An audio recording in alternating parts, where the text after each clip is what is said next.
England में शरण लेने वाली है, लेकिन इंग्लैंड से भी उसको शरण देने से इनकार कर दिया है। लोगों को वहां पे जेल में भी डाल दिया गया है और गिरफ्तार कर दिया जा रहा है। जो स्वतंत्रता सेनानी है, जो 1971 में देश आजाद करवाए थे, उनके वंशजों को दिया जा रहा था वही 30%। बांग्लादेश में आरक्षण को लेकर छात्र संगठन है, वो आंदोलन के लिए सड़क पर उतरे थे। नमस्कार, मैं विशाल और आप देख रहे हैं जनता अदालत न्यूज। आज हम लोग बात करते हैं बांग्लादेश में जो तख्ता पलट हुआ है, प्रधानमंत्री जो वहां की स्थापित थी शेख हसीना, उनकी सरकार में जो तख्ता पलट आया है सामने, उसके बारे में आज हम लोग बात करेंगे। तो सबसे पहले हम लोग जानेंगे कि ये तख्ता पलट, ये आंदोलन, ये हिंसक घटना और एक दंगा का रूप ले लिया, क्यों हुआ, कैसे हुआ और क्या क्या हुआ उसमें, वो सारा मुद्दा जानते हैं कि आखिर क्यों हुआ ये आंदोलन। जो छात्रों द्वारा सड़क पर आंदोलन जो हुआ था, वो क्यों हुआ और कब से हो रहा था, ये सारा बातों पर चर्चा करेंगे हम लोग विस्तार से।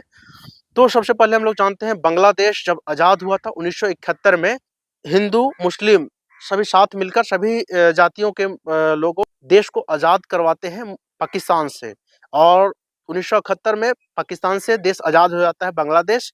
और उसके बाद बांग्लादेश में जो तख्ता पलट हुआ है, उसका मुख्य जो कारण है वो है आरक्षण। बांग्लादेश में आरक्षण को लेकर छात्र संगठन है, वो आंदोलन के लिए सड़क पर उतरे थे और वही आंदोलन बड़ा रूप ले लिया, एक दंगा का रूप ले लिया, और जिसके बाद तख्ता पलट हो गया बांग्लादेश में। तो जानते हैं आरक्षण क्या है, आरक्षण का मामला। तो सबसे पहले हम लोग जानते हैं कि वहां पे आरक्षण जो है, जो 1971 में बांग्लादेश को पाकिस्तान से आजाद करवाया गया था, वो 1971 में जो स्वतंत्रता सेनानी है, उनके जो वंशज है, उनके लिए 30% आरक्षण रखा गया। और उसके बाद 10% आरक्षण जो है वो पिछड़े प्रशासनिक जिलों के लिए है, और 10% आरक्षण जो है महिलाओं के लिए है। इसके अलावा 5% जो आरक्षण है अल्पसंख्यकों के लिए है, और 1% आरक्षण जो है वो दिव्यांगों के लिए है। बता दें कि बांग्लादेश में जो सरकारी नौकरियां हैं, 56% सरकारी नौकरियां आरक्षित है। वही सरकारी नौकरी 56% है, उन्हीं में से ये है 30% जो आरक्षण दिया जा रहा है। जो स्वतंत्रता सेनानी है, जो 1971 में देश आजाद करवाए थे, उनके वंशजों को दिया जा रहा था वही 30% आरक्षण को लेकर छात्रों द्वारा आंदोलन सड़क पर हुआ था। हालांकि यह आंदोलन 2018 से ही चल रहा था। जो मुख्य कारण है तख्ता पलट का, जो छात्रों के द्वारा आंदोलन, जो सड़क पर आंदोलन किया गया था, उसका मुख्य कारण है वही 30% जो स्वतंत्रता सेनानी के वंशज हैं, उनको जो आरक्षण दिया जा रहा था, उसी को लेकर छात्र संगठन के द्वारा रोड पर, सड़क पर आंदोलन किया गया, और वही आंदोलन एक बड़ा रूप ले लिया। हालांकि यह आंदोलन जो है छात्रों के द्वारा 2018 से चल रहा था। 2018 से छात्रों के द्वारा विरोध प्रदर्शन चल रहा था, लेकिन यह आंदोलन एक बड़ा रूप ले लिया। बता दें कि बांग्लादेश की पूर्व प्रधानमंत्री शेख हसीना के द्वारा एक बड़ा बयान सामने आया है कि जो बांग्लादेश में तख्ता पलट जो आंदोलन हुआ छात्रों के द्वारा, जो दंगा का रूप ले लिया, वो शेख हसीना के द्वारा यह बोला गया बयान में कि वो छात्रों के द्वारा वो दंगा नहीं था, वो आंदोलन नहीं था, वो एक आतंकवादियों के द्वारा एक साजिश किया गया, अभी जो चल रहा है वो किया गया। बता दें कि जो छात्रों के द्वारा जो आंदोलन, जो एक दंगा का रूप ले लिया है बांग्लादेश में, उस आंदोलन में जो सबसे शुरुआत में हुआ है, वो रोड पर, सड़क पर छात्र प्रदर्शन हुआ, आंदोलन हुआ, उसके बाद दंगा का रूप ले लिया। अनेकों जगहों पे तोड़फोड़ हो रहा है, अनेकों इमारतों को तोड़फोड़ दिया जा रहा है, घरों को जला दिया जा रहा है। और साथ ही जो सबसे ज्यादा हाईलाइटेड में है, बांग्लादेश के पूर्व प्रधानमंत्री शेख हसीना के आवास पर हमला बोल दिया गया, और उसमें घुसकर छात्रों के द्वारा देखा जा रहा है कि उनके बेडरूम में घुसकर कोई छात्र सेल्फी ले रहे हैं, कोई छात्र पिज्जा खाकर वीडियो बना रहे हैं।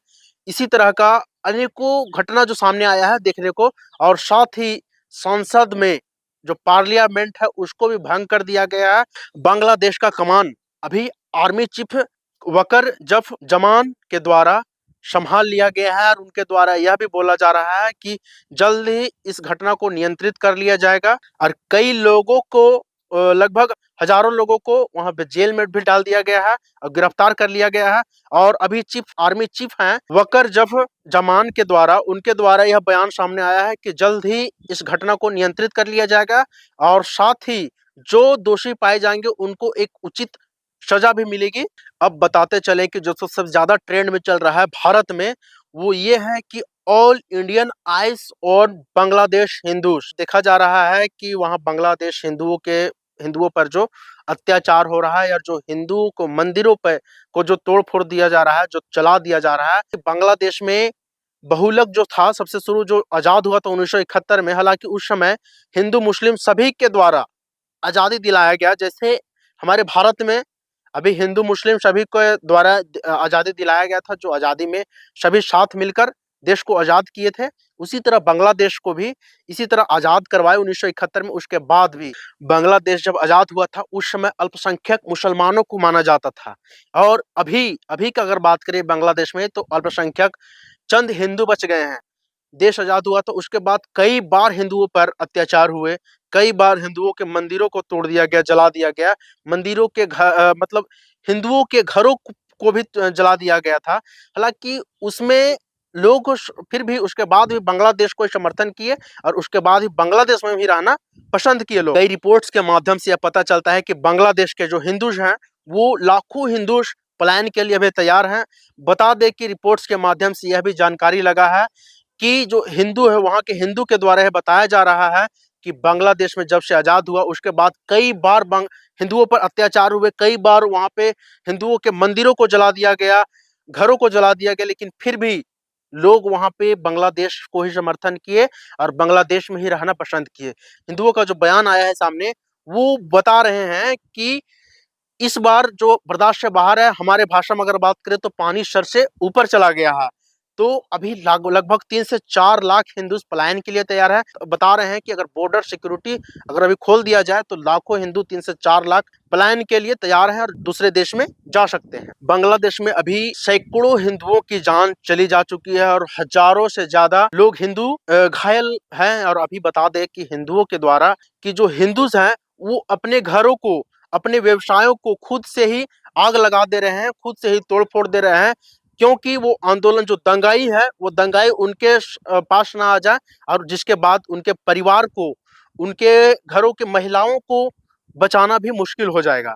इसके लिए वो खुद से ही अपने घरों को, अपने व्यवसायों को तोड़ फोड़ अपने नष्ट कर रहे हैं। बांग्लादेश की पूर्व प्रधानमंत्री शेख हसीना अपनी बहन को लेकर भारत आ चुकी है और अभी फिलहाल वर्तमान की अगर बात करें तो वो भारत में है।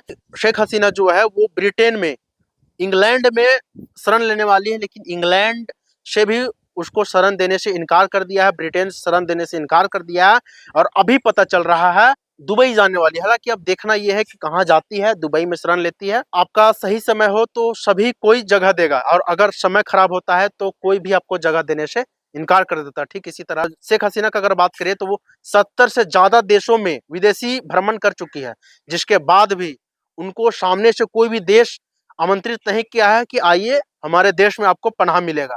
अब देखना यह है कि क्या वो दुबई जाएगी। अगर बांग्लादेश की बात करें तो बांग्लादेश में अभी जो कमान है वो आर्मी चीफ है, वो संभाल लिए हैं और वो अंतरिम सरकार बनाने की दावा किए हैं कि बांग्लादेश में अंतरिम सरकार जो है वो आर्मी चीफ ही बनाएगी। धन्यवाद। जय हिंद।